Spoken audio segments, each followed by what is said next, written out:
Perhatikan di sini dia ada edge positionnya itu lebih tinggi dari teman-teman. Tuh. Kemudian juga sedikit ya. Otomatis banyak kan pasti adalah mau saving gitu teman-teman. Kalau mereka mau saving otomatis dengan catatan dia nggak break 3527 gitu. Ya, dia bisa lanjut itu mungkin bisa nyentuh 36.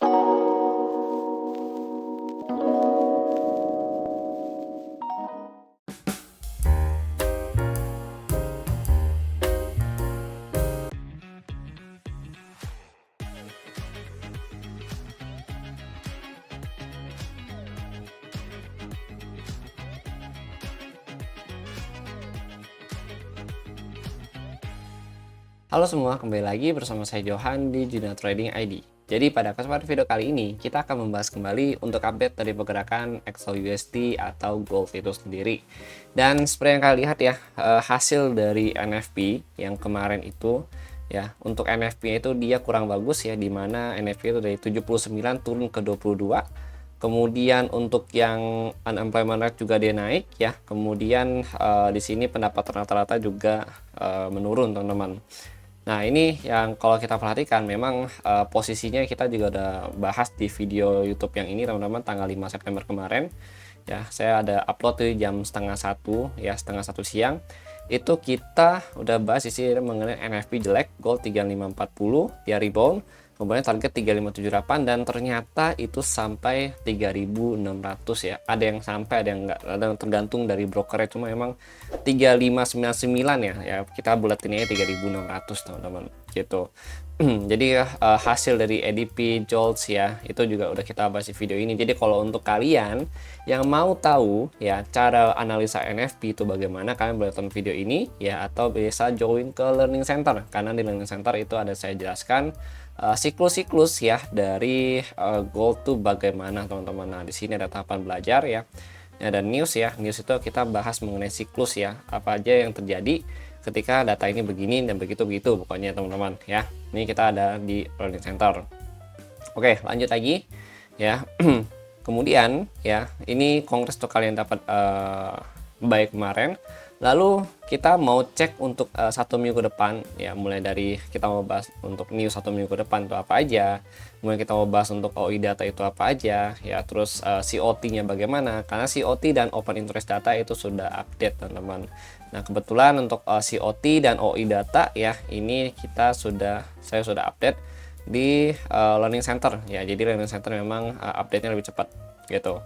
Nah, ini untuk COT ya. Nah, ini untuk OI data. Nah, kalian bisa cek di sini ya. Kalau untuk COT report yang kali ini ya, ini ada long position, ada plus sebesar 20.633. Dan kalau kita perhatikan di sini dia ada edge positionnya itu lebih tinggi dari teman-teman. Tuh. Ya, ini lebih tinggi. Yang menunjukkan bahwa sebenarnya dari net position ini juga kalau kita lihat ya, ini dia naik. Ya, berarti kan akumulasi gold yang ada di pasar itu yang dibeli itu juga meningkat tajam teman-teman ya. Nih kita lihat di bagian longnya ya, ini dia surplus ya, 20.000, sedangkan shortnya ini juga surplus ya, ini 1048 teman-teman. Nah, ini artinya memang secara data dia bullish ya.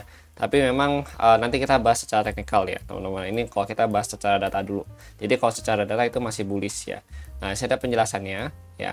Untuk long position itu naik plus 20.633 ya dibandingkan kontrak sebelumnya.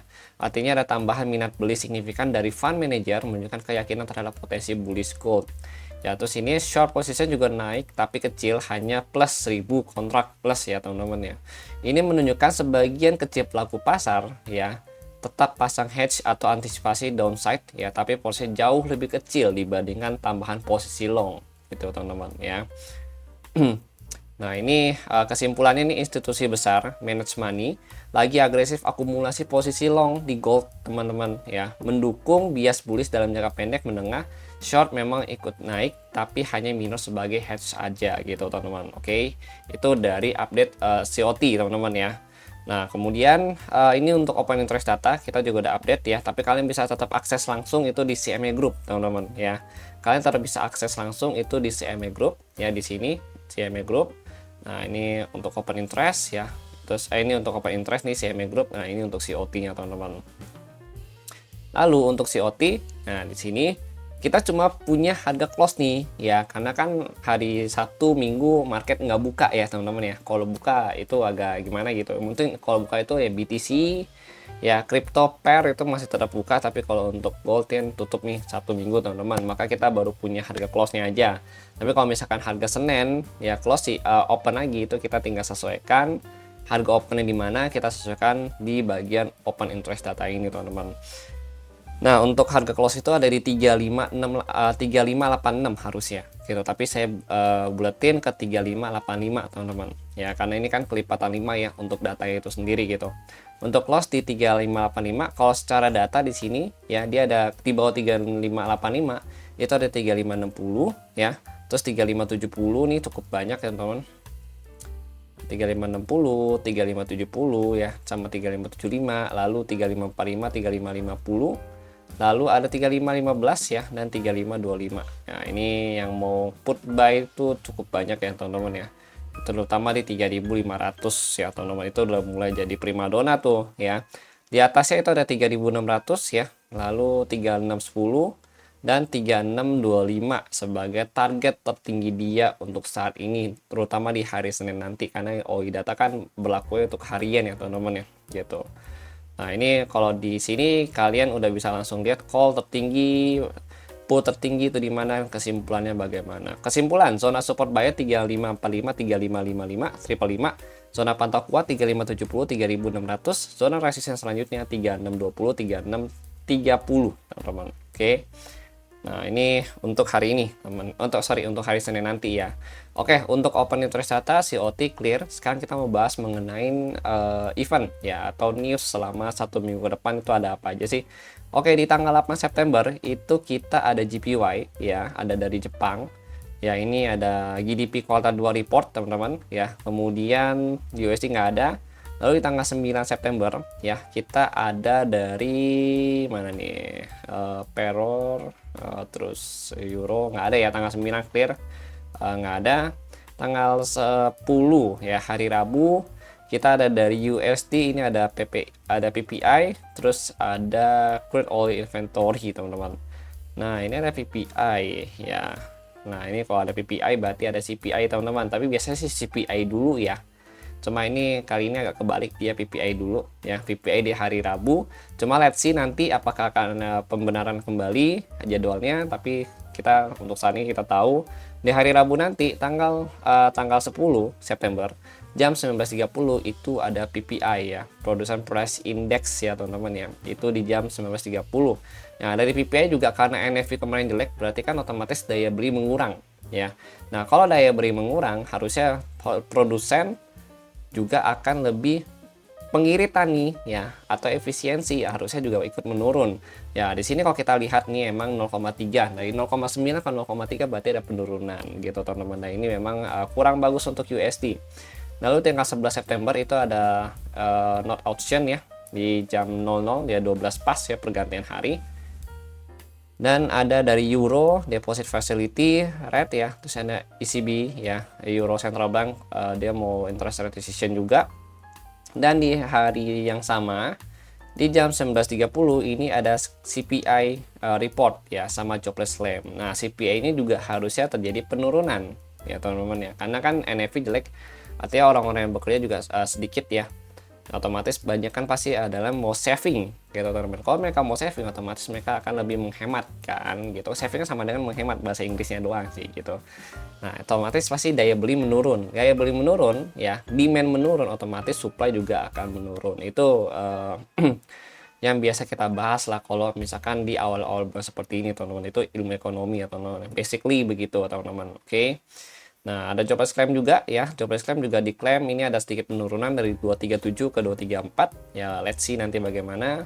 Kemudian di hari Jumat ini ada outbound option lagi di jam pergantian hari jam 12 ya, teman-teman ya. Jam 12 pagi. Lalu di sini ada dari GDP ya, GBP ya, Pound Sterling UK. Jam 1 ada GDP kuartal ya, kuartalan nih report. Lalu di hari Kamisnya ini ada di Jumatnya itu tanggal 12 itu ada Michigan ya. ada Michigan dari USD jam 9 malam gitu teman-teman. Oke.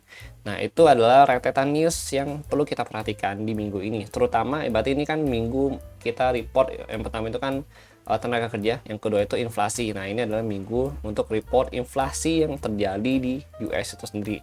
Apakah inflasinya naik atau inflasinya turun gitu teman-teman. Oke. Nah, itu tadi udah saya jelaskan beberapa indikator ya teman-teman mengenai news. Tapi kalau kalian mau pelajari yang lebih lengkap mengenai penjelasannya urutannya bagaimana, kalian bisa join ke Learning Center teman-teman ya gitu. Nah, lalu kalau kalian nggak mau pusing, kita juga ada layanan Signal Premium yang menggunakan SOP dan teknik kita gitu teman-teman. Itu kalian bisa join juga. Oke, lanjut lagi. Sekarang kita mau bahas tadi data clear ya, OI data clear. Kita mau bahas mengenai technical analysis ya. Jadi kalau secara PA kan tadi kan tadi kan kita bahas secara fundamental ya sama data yang ada gitu. Nah, kita mau bahas sekarang mengenai TA-nya bagaimana. Cuma kita mau sedikit combine dengan open interest data yang ada.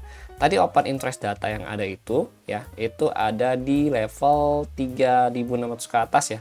Pertama kita pasti tandain dulu itu adalah 3.600 karena ini ATH teman-teman. 3.600. Oke, kita tandain dulu. Lalu di atas 3600 itu ada 310 sampai 325. 3610. Kemudian ada lagi 3625 ya. Jadi ini untuk saat ini targetnya teman-teman ya, target dari open interest data 3610 3625 gitu. Oke, berarti ini kalau mau kita paling jadi satu zona sih ya, 3625 2025 lah ya, kita ambil 2025.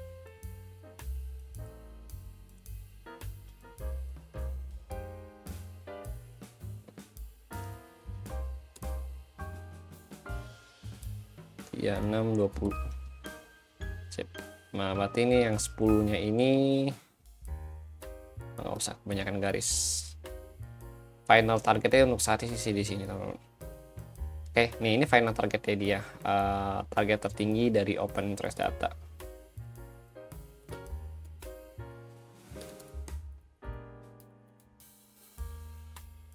Oke. Untuk hari Senin ya. Ini untuk hari Senin. Nah, kemudian berarti asumsi dia di 3610 kita udah bisa mantau, 3620, 3625 itu lebih kuat lagi untuk mantau teman-teman. Ya, artinya akan ada terjadi koreksi sell gitu, koreksi ya, dan bisa kita manfaat koreksi itu untuk ngambil sell. Nah, sekarang kita mau lihat di bawah 3620 3600 ya, 3600. Di bawah itu 3580, 3570.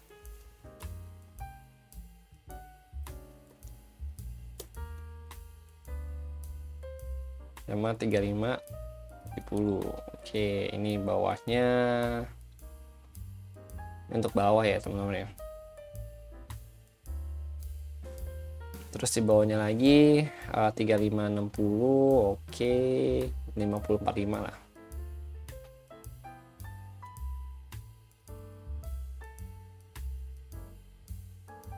Tiga lima empat lima. Nah, ini kita ambil yang terdekatnya dulu. Oke, ini target turunnya dan saya masih targetin tuh di sini sih sampai 3527. 3527 berarti 3525 ada nggak? Oh, ada nih 3525 ya. 3527 sampai ini agak panjang sih. Ini FVG diambil ya. Udah clear. Berarti ini ambil sini aja. Nah, ini ambil, cuma ini karena terlalu tinggi saya ambil setengah.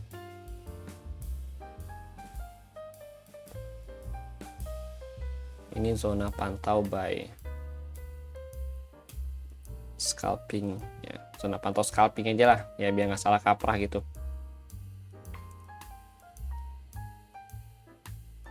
Oke, ini support terdekat untuk saat ini. Nah, ini 1 2 3 berarti ini ya, karena kalau kita lihat di 4 jam kalau kalian perhatikan ini kan struktur ya teman-teman ya, ini struktur harga 1 2 3 4 ini kan dia naik nih ya. Nah, dia kan menciptakan struktur harga gitu. terutama yang sebelah sini ya, sebelah sini. Nah, ini struktur marketnya itu sebenarnya udah ditembus gitu, tapi karena di sini dia buat lagi, jadi ini kan gagal nih gitu ya. Nah, berarti ini kan masih tetap jadi area support terendahnya dia gitu. Nah, ini berarti kita ambil, kita tanda ini sebagai lower low, L ya. Ini L-nya dia, kemudian berarti height-nya dia itu di sini, haha. Oke, ini haha lagi di sini. Nah, height-nya di sini, teman-teman. Height di sini, berarti ini kita tanya, ambil aja ini dari sini. 3610, 3600 gitu. Oke, ini terlalu kecil sih, saya nggak ambil ya, cuman saya tandain aja 50 gitu. LL zona pantau buy, ini juga banyak ya sih, FVG buy itu banyak ya teman-teman. Di sini juga ada FVG buy. Oh, ini udah diambil sama ini teman-teman, sorry nggak bisa. Nah, ini kita tunggu di bawahnya lagi, nanti deh kita coba cari ya. Pas dia udah turun-turunan aja gitu, ini kan masih naik.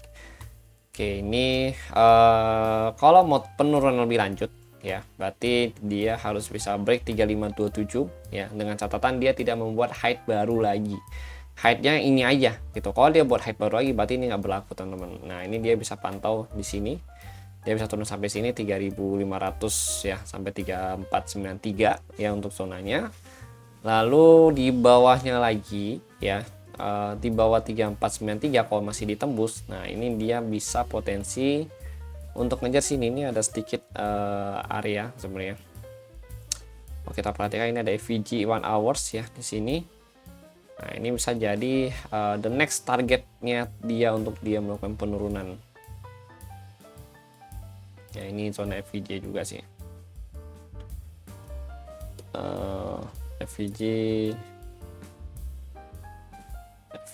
1H gitu ya teman-teman ya. Sip. Lalu ini berarti fokus kita ya, selama dia koreksi dan terjadi rejection di atas 3527 ya, itu masih cari koreksian buy gitu ya teman-teman ya. Dengan catatan dia nggak break 3527 gitu ya, dia bisa lanjut, itu mungkin bisa nyentuh 3620, 3625. Tapi kalau misalkan harga biasanya sih ya, sepengalaman saya kalau dia udah naik tinggi seperti ini, the next movementnya itu dia nggak pakai koreksi lagi. Jadi dia bisa aja naik dari sini, dia open naik, kenain ini, habis itu dia baru turun lanjut. Nah, itu harus hati-hati. Kalau misalkan penurunannya, nah sekarang cara entry-nya, ya ini kan zona-zonanya teman-teman ya. Nah, kalau misalkan penurunannya itu dia nggak terstruktur, kalau ini kan terstruktur nih, ini ya, terstruktur seperti ini teman-teman. Oke, nah ini namanya terstruktur. Tapi kalau penurunan dia atau movement dia tidak terstruktur, itu bagaimana sih? Misalkan contoh dia udah naik, kena nih, terus dia turun, lama di sini turun lagi. Nah, kalau dia penurunan seperti ini ya, atau buat base lah, drop base drop gitu ya bahasanya ya.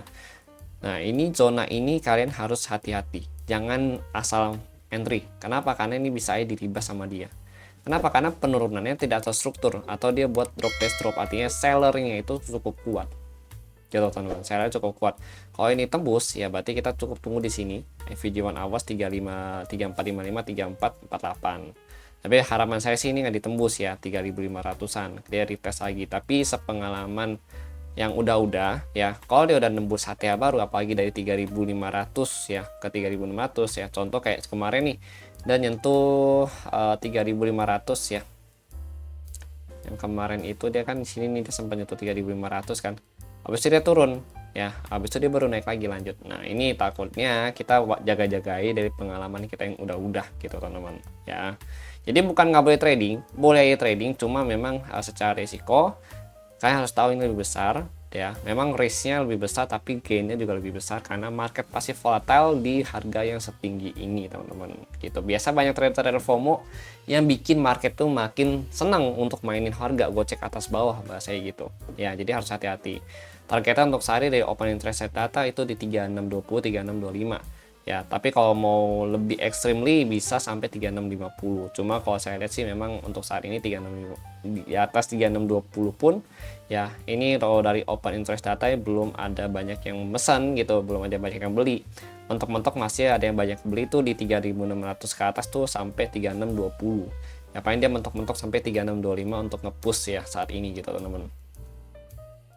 Gitu, ini kita ngomong berdasarkan dengan open interest data ya, jadi nggak by technical only gitu teman-teman. Itu memang kalau kalian udah follow saya dari dulu ya, itu saya memang selalu pakai open interest data gitu untuk nentuin movementnya gitu. Jadi TA ya, technical analysis, saya combine dengan open interest data yang saya punya gitu dari CME Group, dan itu kalian bisa akses secara gratis teman-teman. Oke, jadi mungkin itu dulu yang saya sampaikan untuk kalian ya mengenai gold ini sendiri ya. Sisanya kalian silahkan sesuaikan ya. Intinya kalau kalian mau cari sell lanjutan atau sell yang lebih apa ya, yang berharap penurunan lebih jauh, itu kalian bisa tunggu di 3527 ke bawah gitu, dengan catatan dia tidak membuat higher high baru. Kalau dia membuat higher high baru berarti 3527 itu nggak berlaku lagi, dan kita tunggu nanti higher high baru itu di mana gitu teman-teman ya gitu. Oke, jadi itu dulu yang saya sampaikan ya. Kalau bisa kalian jangan skip video ini, karena kalau kalian skip video nonton video ini itu nggak akan kayak menangkap ya apa yang saya maksud di dalam video ini teman-teman. Oke, jadi thank you untuk yang sudah nonton, dan jangan lupa kalian subscribe, share, dan like video ini, dan berikan juga ke teman-teman kalian yang membutuhkan video seperti ini setiap harinya. Oke teman-teman, and see you on the next video update.